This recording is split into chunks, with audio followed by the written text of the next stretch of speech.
राज्यामध्ये नववर्षामध्ये पाणी टंचाईचं संकट गडद होण्याची चिन्ह आहेत। राज्यभरातील धरणांमध्ये केवळ 63% पाणीसाठा उपलब्ध आहे। यामध्ये छत्रपती संभाजीनगर विभागामध्ये सर्वात कमी म्हणजे 36.71% इतकाच जलसाठा आहे।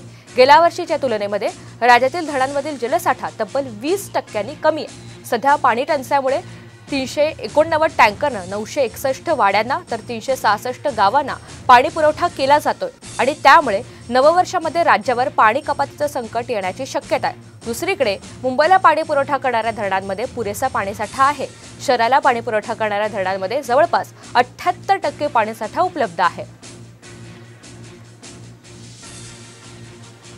दरम्यान या पाणी संकटाची आपण आकडेवारी पाहूयात। राज्यामधील धरणांमध्ये फक्त 63% पाणीसाठा आहे, तर छत्रपती संभाजीनगर विभागामध्ये 36.71% साठा सध्या उपलब्ध आहे। तिकडे जायकवाडीमध्ये केवळ 43.39% साठा आहे, तर उजनीमध्ये केवळ 18.43% साठा आहे आणि त्यामुळे सध्या 961 वाड्यांना तर 366 गावांना टँकरनं पाणी पुरवठा हा केला जातोय।